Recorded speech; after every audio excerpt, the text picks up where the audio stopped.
Someone who's trying to make the inside of your home beautiful is KHQA's Allison Brown. She is talking wall art that you can do at home. She's live at District Designs this morning. That's right. Good morning, Allison. Good morning. Now, some of you may need wall art, and we have some ideas, and here to help me with that this morning is Ms. Barb McLean of District Design. So, Ms. Barb, show us what you have. Well, I was going to talk about unconventional wall art, things that are a little bit unexpected other than just mirrors and pictures. This is one example, this is 3 sets of placemats. We needed a horizontal look, so we placed them horizontally. They've got a little texture and a little color, and it gives us something unexpected, not too inexpensive. That's another point. Okay. This is a bookshelf that we had standing up last redesign in here. We hung it on the wall, just put nails through the back and hung it on the wall, did it sideways. It can go back and be on the floor if it wants to be, but at least it's different for now, and it gives us a whole new look. Okay. And then we have over here a little found piece that was it's kind of a tree-shaped piece of bamboo, and it can hang, things can hang off it. It can stand on its own as a piece of art. It could be a headboard behind a twin bed, lots of uses. And this is a little piece that Chris, our other co-op maker, our co-op participant, made out of this is an old truck tire rim, and he put wood in it, and it makes a nice shadow box or design box. Oh wow, that's a lot of ideas coming up. We'll give you even more do-it-yourself projects. You're watching KHQA this morning. Good morning and welcome back to KHQA this morning. It's time to check back in with KHQA's Allison Brown. She is live at District Designs this morning. That's right. Good morning, Allison. Okay, so we are here at District Designs. I'm with the co-op member, Ms. Barb McLean. So let's finish up our tour of some wall art. Tell us about this. Well, unexpected art can include pieces from old furniture that maybe the mirror's gone from an old washstand. This is the harp of the mirror turned upside down, and pieces of furniture, the tops of them make great wall sculpture. We have some basket lids. These are great fillers in. A whole bunch of them makes a big dramatic statement. You can use them, they hang really easily with a little bitty nail, and you can use them till you find just the right piece of art. Okay, so what do we have over here? Okay, these are some easy projects. This is just a piece of like an oil painting canvas. You can use an old frame and you just staple fabric on using one of my favorite tools in the whole world, the staple gun. All I have left to do is finish these sides of that.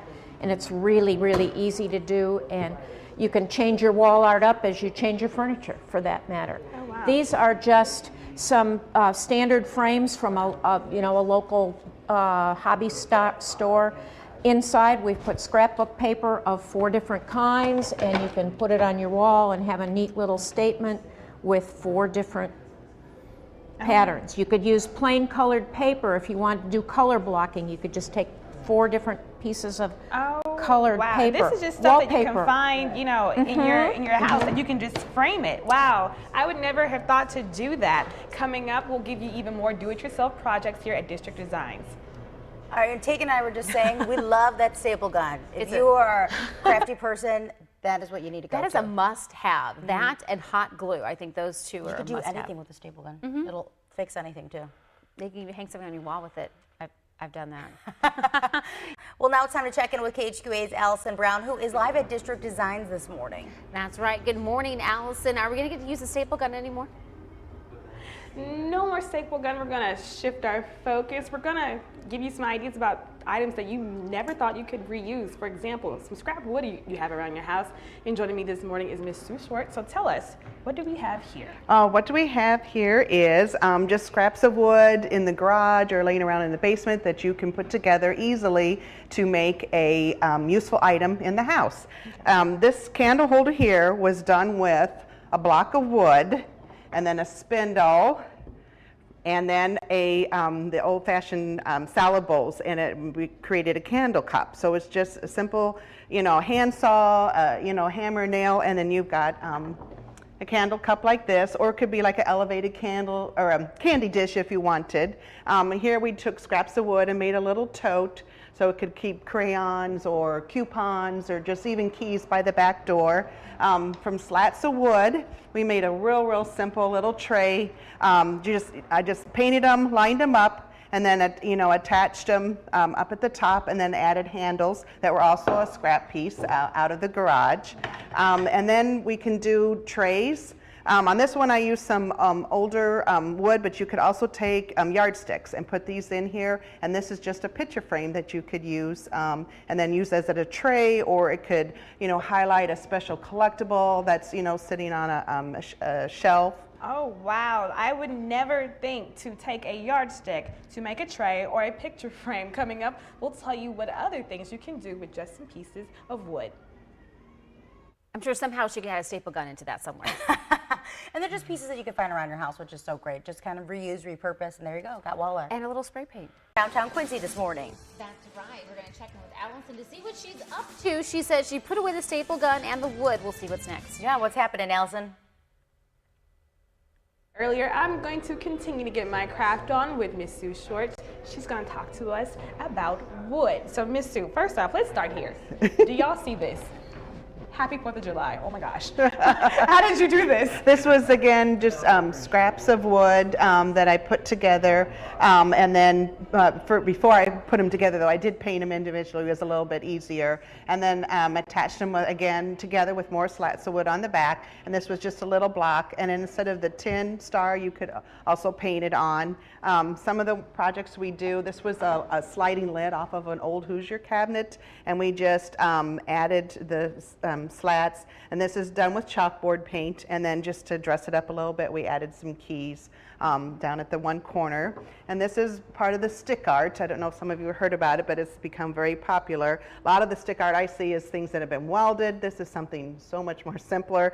A block of wood, a dowel rod, a corner shelf, and then a wood coaster. And then I did different levels of staining on them just so they would, pop out and look a little bit different. Now, if you get done with this stuff and you want to get it even bigger, you can do something like this with just old spindles, trim pieces, and a little knob that I put together. I just played with it. You gather this stuff and you gather more than what you're going to use. And then you just set it down on a flat surface and just play with it until you like it. And then I take a photo of it. That way when I take it apart to glue and nail it, I know what goes where. Oh wow, and I remember you telling me earlier, you said that this simply just came from the top of your mind. I don't know how she does it and how they do it here at District Designs. Coming up, we'll show you even more do-it-yourself projects. When you look at those, you definitely have to have that crafty eye, because sometimes I'll go, my mom's pretty crafty, we'll go places, she's like, this can turn into this and this, and I'm like, I can't even see it. I can't see it yet, but let me know when it's finished. I'll come by. Exactly. Well, on a lighter note now, it's time to check in with KHQA's Allison Brown, who is live at District Designs this morning, and she's showing us how to be crafty with things we can just find around the house. Good morning, Allison. Good morning. Now, yes, I'm going to continue to show you how you can be, well, I won't show you, but Chris will show you of District Designs how you continue to be crafty. So what do we have here? Yes, here we have got a really cool, funky, kind of retro lamp. You might have something like this in your grandparents' basement or in your own that maybe doesn't have a mate, but you're like, oh, there's something really special about that. So sometimes the wiring can be a little wonky, and really easily by just stripping out the guts of what are there, pulling the cord through, and then following that same path back up with a new cord found at like Home Depot or Lowe's, you can really simply rewire a lamp. And so you'll follow your instructions on your kit, because every kit is a little bit different, but by just simply, attaching 2 wires after taking it apart, and then popping all of your kind of ingredients back together. It takes a little bit of convincing, but so we just pull the cord back down through. Thank you. I just think you're super. Look, I try to be helpful. I don't Very know how helpful. much. So we pop everything back into place, and now you've got this really cool, funky lamp, but maybe the shade was a little tacky or a little, maybe it had some pom-poms on it or something. Yeah. So we just found a really cool cork shade, and it's just kind of a neat way to update a really old funky lamp by putting something kind of new and modern. Sometimes you'll see them with like a toile print or some type of binding on the edges in like gray with an ivory shade. But it's just kind of neat. Now what we've done in our home is we actually have this lamp opposite a sofa that has a burnt orange lamp, and then we've unified them because they're the same height but different with the same cork shade, just to give that unification but provide that little bit of personality. And it's really easy to do yourself. Oh wow, we are bringing our grandparents' style back into style. Coming up, we'll show you what else you can do with some unusual objects around your home. All right, thanks, Allison. Well, speaking of posting, KHQA's Allison Brown is live in District Designs in downtown Quincy this morning, showing you how to create things you can post to your wall, That's your real right. wall at home. Your real wall. Your real yes, wall. although she already has posted some to Instagram today. Yeah. Good morning, Allison. I have posted some stuff to Instagram, and I'll be posting more, but instead of posting to my wall, we're gonna stand some stuff up on a table. So Chris, tell us what we got today. Yes, okay, so you guys probably recognize these types of little baskets. Typically they're in home decor shops or maybe in your home right now, filled with bamboo sprigs or dried floral arrangements. What we're gonna do is actually flip it upside down. Buy a basic wiring kit that you can purchase at any home improvement store, and a little creativity by creating some fittings. We actually have put this all together and used it. I'll get to feed that through, and you tighten a little nut or two, and then you've actually got a really unique lantern that you're able to hang, whether it's off to the side of a sofa or a dining room buffet, or in a kid's room, or even on a patio, because it is something that's not hardwired. Again, we like that because it's easy when we're tired of it, we can change it. But to be able to hang a couple of these on the patio during the summer and then take them down really easily and store them is kind of really a fun thing that you can do. Another way that you can use this type of kit is to create something out of maybe an old lampshade. And this one's not done yet, but we actually used a collection of vintage bric-a-brac and ribbons, and the end goal will be to have this completely covered in ribbon and everything else, and it works because we have a loop down here at the bottom, so that will actually keep any of this from coming into contact with the light bulb, so it's fire safe.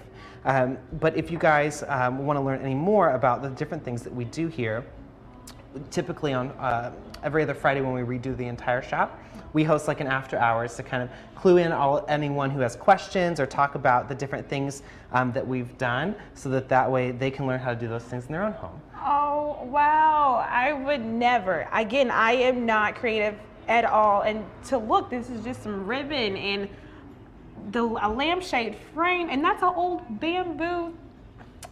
And in a little girl's room or something, Oh my something like gosh. this is totally adorable. And when she's tired of it, you pull it down. All right, coming up, we'll tell you what else you can do around your home with things that you probably forgot about. And Chris has been on our show several times before. He can literally remake anything into something Anything. magnificent. He It's brought- garbage, he'll fix it somehow. He brought in an old suitcase one time, and we created artwork out of it. Oh, my It's favorite, remember incredible. when he made the mason jars into soap dispensers? Yes, Loved that one. I know it. Very creative.